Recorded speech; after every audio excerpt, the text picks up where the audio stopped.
Mais il faut toujours se dire qu'on n'est jamais seul dans l'univers, qu'il y a toujours des gens autour, que ce qu'ils soient visibles ou invisibles. Et voilà, il faut avoir la foi en fait, je pense. La foi, ça sauve. Parce que les gens qui ont perdu la foi, ils se perdent complètement et après ils deviennent l'opposé de ce qu'ils étaient. C'est triste quand je vois des gens qui, à la base, quand ils étaient enfants, ils étaient tellement lumineux, spirituels, comme moi je l'étais, qui ont tellement changé, qui sont devenus l'opposé d'eux-mêmes. Et ça me rend vraiment triste. Et j'aimerais faire tellement quelque chose pour les aider. Mais en même temps, on ne peut pas faire les efforts des autres à leur place non plus. Ce que je me dis, c'est, moi je suis là pour parler, pour dire mon ressenti. Aussi avec mon âme, essayer de faire passer des messages un peu partout, dans la chanson, dans mes écrits. Aussi, je veux tourner des films. J'aimerais bien être actrice comédienne, ça me plairait beaucoup. Et je pense que les acteurs, aussi bien les chanteurs, les acteurs, les écrivains, que tout type d'artistes, que ce soit les photographes aussi, font passer un message à travers leurs écrits, leurs chansons, ou par exemple un photographe à travers ses yeux, à travers le regard du photographe. Et même en jouant, je pense que les acteurs sont un peu vénérés en fait quand on y pense.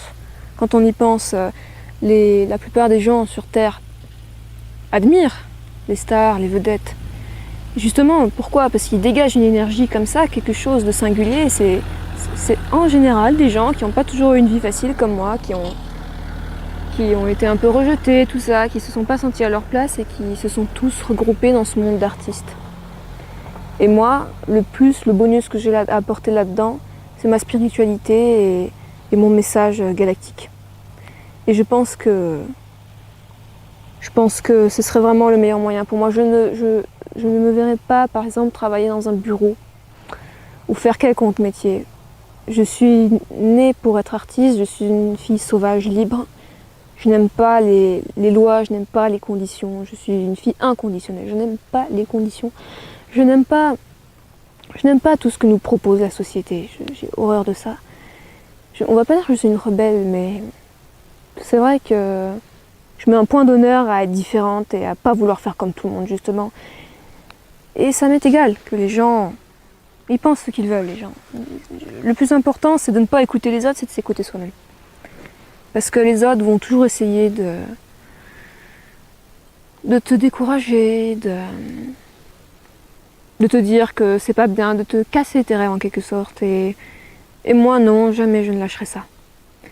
Et voilà, du coup, en étant une artiste, je vais contribuer, au même titre que tous les artistes, à faire passer mon message.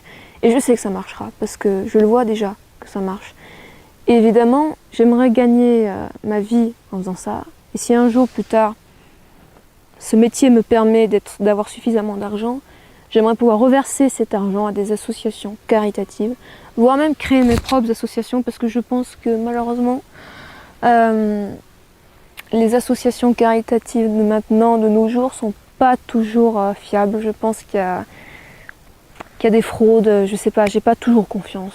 Alors je me dis que créer ma propre association, ce serait encore le mieux, la mienne. Et j'ai vraiment, c'est quelque chose qui me tient à cœur aussi, de reverser de l'argent dans des pays pauvres, dans des associations, les gens qui sont dans la détresse et dans le besoin, parce que évidemment j'ai eu une vie, on va pas dire que j'étais pauvre, mais oui, j'ai pas eu une vie facile sur le plan financier, mais tout est relatif. Je me dis qu'il y a des gens qui sont dans une situation bien plus dramatique que la mienne.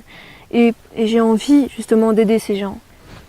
Et le fait d'avoir vécu pas dans la pauvreté, mais un petit peu, ça me permet d'avoir beaucoup plus de compassion pour les êtres humains que par rapport aux gens qui sont plus aisés, qui ont eu plus de facilité dans la vie, qui ont été riches, tout ça. Ils comprennent pas forcément le malheur des autres. Moi je comprends le bonheur et le malheur des autres.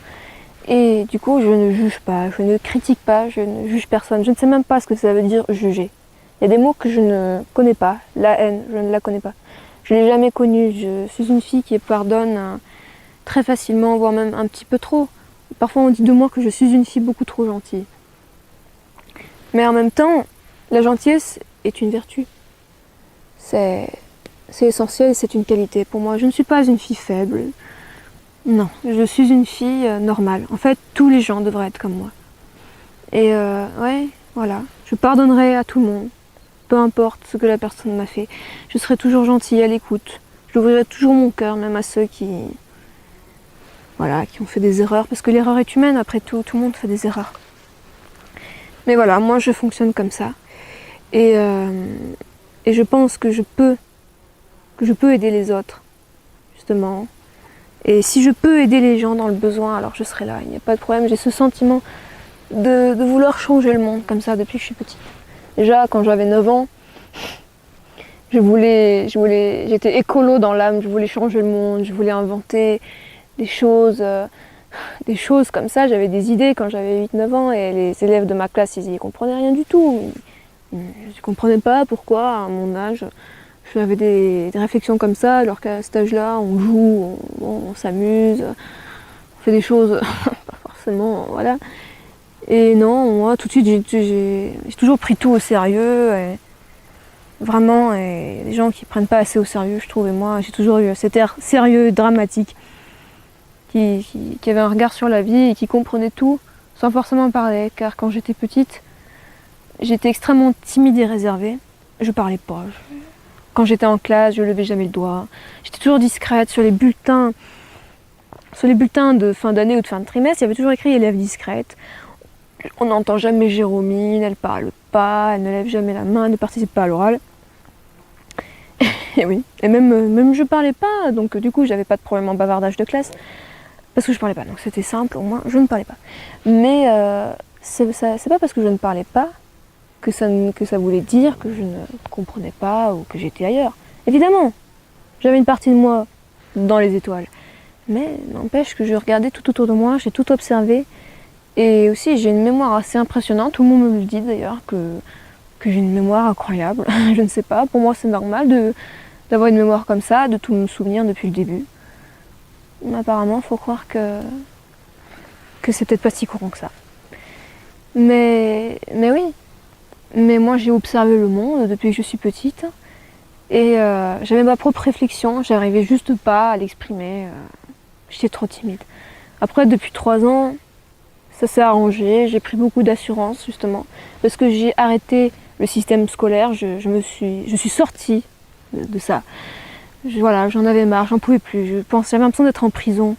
Et du coup, j'ai pu évoluer sur le plan spirituel et voyager, découvrir de nouveaux horizons, des endroits que je connaissais pas, faire des rencontres extraordinaires, avoir des expériences vraiment enrichissantes. Et de me sentir libre. Parce que pour moi, le luxe sur cette planète, c'est la liberté. Quand on n'est pas libre, quand on n'a pas notre libre arbitre, quand on ne peut pas faire ce qu'on a envie de faire, et quand on ne peut même pas s'écouter, quand on est forcé de faire quelque chose qui ne nous plaît pas, je pense que c'est la pire des prisons. Et pour moi, c'est un luxe d'être libre. Je suis une fille sauvage, je suis une fille libre, et je n'aime pas qu'on me formate, qu'on me commande, qu'on me dirige, qu'on essaye de me mettre dans une catégorie, dans une case qui ne me correspond pas.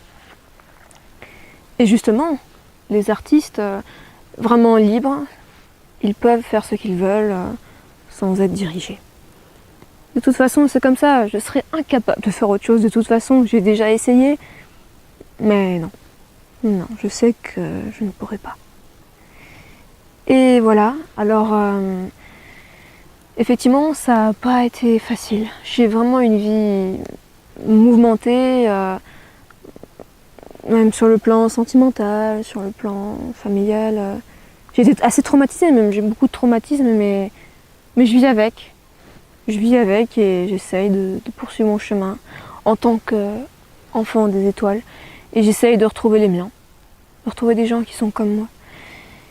Et j'y arrive. D'ailleurs, récemment, j'ai fait une interview d'une sœur des étoiles, c'est comme ça qu'on les appelle, les frères, les sœurs des étoiles, qui s'appelle Bridget Nielsen. C'est une fille vraiment extraordinaire. Elle a 30 ans et je l'ai rencontrée lors d'un congrès en Espagne sur l'ufologie. Elle faisait sa conférence et elle a accepté une interview de ma part. D'ailleurs, c'était ma première interview et c'est vraiment une fille super. Et voilà, et ça me fait tellement plaisir de rencontrer des gens comme moi Et elle me comprenait, elle avait vécu la même chose que moi. Évidemment, elle parlait anglais. Moi, je ne suis pas bilingue, je sais parler anglais, je me débrouille en anglais. Mais de toute façon, le langage du cœur est universel, n'est-ce pas? Il n'y a pas de langue. Hein?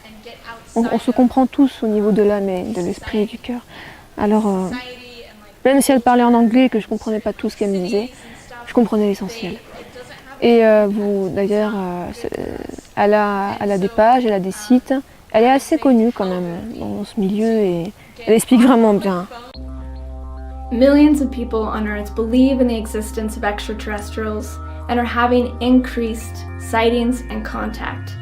There is life beyond planet Earth, and it is up to the people of Earth to connect and to share and to remember our greater cosmic connections.